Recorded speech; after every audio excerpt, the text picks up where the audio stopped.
नमस्कार, आप देख रहे हैं बोल के लब आजाद हैं तेरे, मैं अभिसार शर्मा। किसान नाराज है। किसान नाराज इसलिए है कि एक तरफ तो सरकार उससे बातचीत करने का ढोंग कर रही है और दूसरी तरफ उसे बदनाम कर रही है। किसान नाराज है अपने मीडिया से, वो मीडिया जिसका कर्तव्य था कि उसकी आवाज को देश की जनता तक पहुंचाना, मगर वही मीडिया उसे बदनाम कर रहा है। मगर ना सरकार ना ये मीडिया समझ रहा है कि यह आंदोलन धीरे धीरे कितना बड़ा होता जा रहा है। मैं आपको बता दूं कि दिल्ली और इसके आसपास में पंजाब, हरियाणा, उत्तर प्रदेश और मध्य प्रदेश के किसान अलग अलग ढंग से प्रदर्शन तो कर ही रहे हैं, खासकर पंजाब और हरियाणा के, क्योंकि जैसा कि आप जानते हैं कि आज 2 दिसंबर है और कल 1 दिसंबर को जो बातचीत हुई है वो पूरी तरह से नाकाम रही। सरकार इस मुद्दे पर अड़ी हुई है कि किसानों को लेकर जो हम कानून लेकर आए हैं हम उसमें बिल्कुल परिवर्तन नहीं करने वाले हैं और किसानों का रवैया स्पष्ट है कि आप इसे वापस लें। दूसरी तरफ किसानों ने यह भी स्पष्ट कर दिया है कि उनके आंदोलन में कोई राजनीतिक चेहरा नहीं होगा, क्योंकि तमिलनाडु से डीएमके ने यह पेशकश की थी कि क्या हम आपको अपना समर्थन दे सकते हैं, तो उन्होंने साफ तौर पर मना कर दिया है कि आपको यहां आने की कोई जरूरत नहीं है। यहां तक कि योगेंद्र यादव, जो कि स्वराज इंडिया से जुड़े हुए हैं, जिसका चरित्र राजनीतिक है, उन्हें तक बातचीत में शामिल नहीं किया गया, क्योंकि किसान लगातार ये संदेश दे रहे हैं कि हम एक राजनीतिक आंदोलन नहीं है और हम सिर्फ अपनी बातें रखने आए हैं। मगर आज मैं इन किसानों का दर्द आपके सामने लेकर आया हूं, खासकर मीडिया से लेकर इनकी जो नाराजगी है। सबसे पहले आप इस सरदार जी को सुनिए और वो अपने अंदाज में बतला रहा है कि उसे गोदी मीडिया से क्या नाराजगी। सुनिए। गोदी मीडिया जी इन्हां दे सिर ते डंडा जे, सच्ची गल्लां दिखा नहीं सकते। जिस दिन मैं तुहानू सारे वीरां नू दस रहा जे, जिस दिन सब तो पहले इत्थे साडा चक्का जाम होया जे, इन्होंने आके कहा किसानों ने पुलिस वाले को कुचलने की कोशिश की थी। मैं कहना फिटे लाना था तुहाडे ते। देखो तुहाडे रब दे पुत इत्थे लंगर छका रहे जे, रोटियां। Madam have you seen the कैसी सराउंडिंग? आप बताइए, आप रिपोर्टर है, आपसे किसी ने बदतमीजी करी? यहाँ पे हमको भी किसी ने जो जन्म दिया है वो औरत थी, शी वॉज अ लेडी, साडी मां सीगी। साडी मावां ने तो अपने बच्चे आप कुर्बान करते, तो तुसी कह रहे हो असि करैक्टरलेस लोग है गया। शर्म करो गोदी मीडिया, शर्म करो। अब ये वीडियो देखिए। यहां पर एक न्यूज चैनल के रिपोर्टर को भगाया जा रहा है। इस न्यूज चैनल का मालिक भारतीय जनता पार्टी का एक सांसद है राज्यसभा में। देखिए।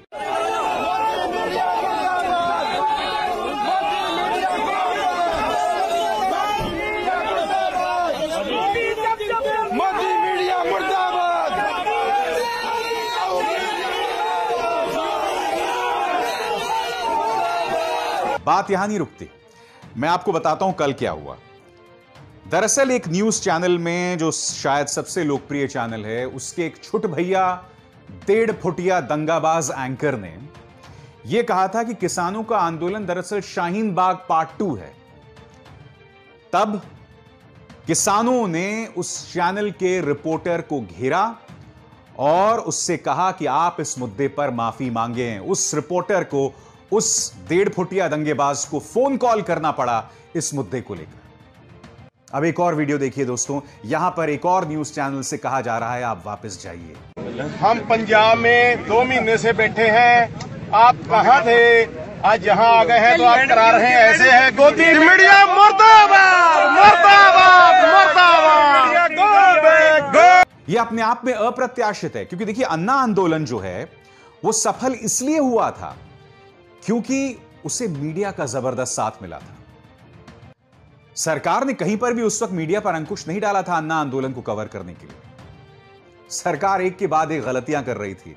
यह बात अलग है कि अन्ना जी का जो भ्रष्टाचार आंदोलन है वो शर्तों पर आधारित है। पिछले 6 साल से गायब हैं, किसी ने उनको नहीं देखा। उनके आंदोलन से जुड़े जितने लोग हैं सब मलाई खाकर बैठे हुए हैं। अरविंद केजरीवाल, किरण बेदी, जनरल वीके सिंह, तमाम लोग जो हैं आज की तारीख में किसी न किसी अच्छे पद पर हैं। मगर जो मुद्दे उठाए गए थे, लोकपाल बिल कहां गया किसी को नहीं पता। आज किसान ये मुद्दे उठा रहा है, मगर उसकी सबसे बड़ी चुनौती है कि मीडिया उसे बदनाम करने में लगा है। एक बहुत ही मजबूत प्रचार तंत्र उसे बदनाम करने में लगा है। मैं आपको एक और चीज दिखाता हूं दोस्तों। आपकी स्क्रीन पर ये कंगना रनावत हैं, फिल्म एक्ट्रेस हैं, बीजेपी की समर्थक। इनका ये ट्वीट देखिए। इस ट्वीट में ये कह रही हैं कि जिस तरह से शाहीन बाग की दादी, जिन्हें टाइम मैगजीन ने जगह दी थी, अब ऐसा लग रहा है वो शाहीन बाग की दादी 100-100 रुपए में मिलने लगी। अब यही शाहीन बाग की दादी जो है किसान आंदोलन में प्रदर्शन कर रही है। यह एक फेक न्यूज था, क्योंकि पड़ताल में पाया गया कि जिन 2 महिलाओं को बताया गया है वो अलग अलग महिलाएं हैं। एक तो शाहीन बाग की दादी हैं और दूसरी कोई और हैं। और ये उस बुजुर्ग महिला ने भी आज ही जाकर या कल जाकर इस बात की तस्दीक की कि जाहिर सी बात है कि मैं शाहीन बाग की दादी नहीं। आप देख रहे हैं कितना मजबूत प्रचार तंत्र है जो इनके खिलाफ काम कर रहा है। इतनी मुश्किल चुनौती है और बात यहां नहीं रुकती है।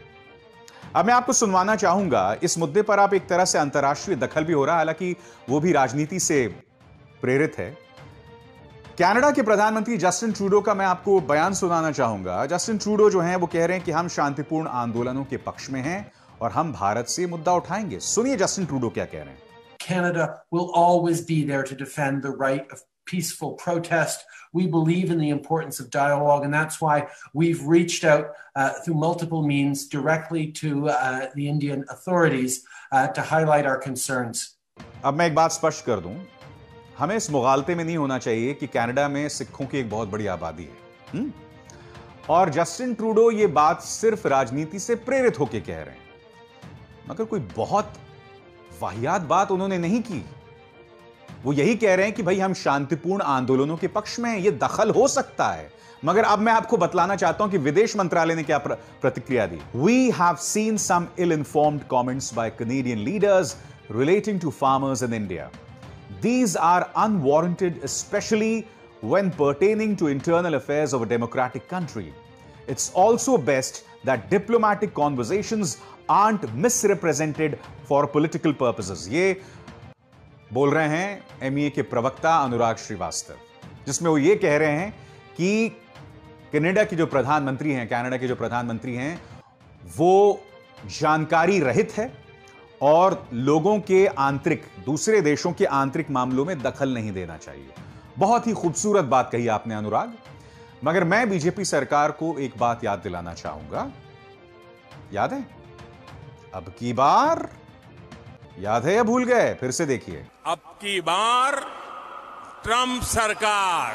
जी हां, आप जो भी कह लें, प्रधानमंत्री ने, यह पहली बार हुआ है आजाद भारत के इतिहास में कि हमारे देश का एक प्रधानमंत्री एक दूसरे देश में जाकर एक रिपब्लिक नॉमिनी, एक प्रेसिडेंशियल नॉमिनी के लिए, उस वक्त वो प्रेसिडेंट थे, अब भी हैं वैसे तो, उनके लिए समर्थन जतलाया इस तरह से। ऐसा कभी नहीं हुआ। और उस वक्त भी आपको याद होगा मैंने कहा था कि कल को अगर डेमोक्रेटिक पार्टी जीत गई, तब क्या होगा बताइए? तब हम कहां अपना मुंह छुपाएंगे? तो हमने कहीं ना कहीं उस लक्ष्मण रेखा को ध्वस्त कर दिया है, समर्थन जतलाकर डोनाल्ड ट्रंप को। और अब जो बाइडेन जीत गए, तो यह बतला रहा है कि हम ये गलती पहले कर चुके हैं, अब दूसरों को मौका मिल गया है, वो हमारे आंतरिक मामलों में दखल देंगे। क्योंकि डोनाल्ड ट्रंप भी लगातार कहते थे, क्या कहते थे? कि कश्मीर बातचीत में मैं दखल देने को तैयार हूं। आपने अपनी विदेश नीति इतनी कमजोर कर दी है कि हर कोई ऐरा गहरा आकर कहता है कि साहब मैं कश्मीर में दखल दूंगा, या जो किसान आंदोलन चल रहा है उसमें हम दखल देंगे। क्यों भाई, क्यों? तो हमें यह समझना पड़ेगा कि कुछ हद तक गलती हमारी है। हमें उन लक्ष्मण रेखाओं को पार नहीं करना चाहिए और उम्मीद करते हैं कि आगे पार नहीं होगी। और जाहिर सी बात है, राजनीति इसमें बढ़ रही है। राजनीतिक दलों के सामने दुविधा ये, खासकर कांग्रेस जैसे दलों के सामने, उनके पास मौका है। याद है वो विज्ञापन, मौका राजनीतिक मौका है कुछ राजनीतिक रोटियां सेकने का। राहुल गांधी का यह बयान आया है आपके स्क्रीन पर, पढ़ना चाहें आप तो। कहा किसान की आय दुगनी होगी, किया मित्रों की आय हुई चौगुनी और किसानों की होगी आधी। झूठ की लूट की, सूट बूट की सरकार। राहुल गांधी शुरू से किसानों का मुद्दा उठाते रहे हैं और यह मौका आया है, मगर किसानों ने स्पष्ट कर दिया है कि हम किसी भी सूरत में राजनीतिक दखल नहीं चाहते। तो मामला बहुत दिलचस्प है। भारतीय जनता पार्टी सरकार के सामने एक बहुत कठिन चुनौती है कि वो इसे कैसे डील करें। दिक्कत यह है कि प्रधानमंत्री ने अभी से इस मुद्दे पर एक किस्म का अहम बना लिया, एक ईगो इशू बन गया है और उस ईगो इश्यूज के चलते ऐसा लगता है कि यू टर्न लेना फिलहाल मुश्किल दिख रहा है। मगर क्या 3 तारीख को कुछ क्रांतिकारी होगा, इस पर न्यूज क्लिक की और मेरी निगाह लगातार बनी रहेगी और हम आप तक उसकी खबरें लाते रहेंगे।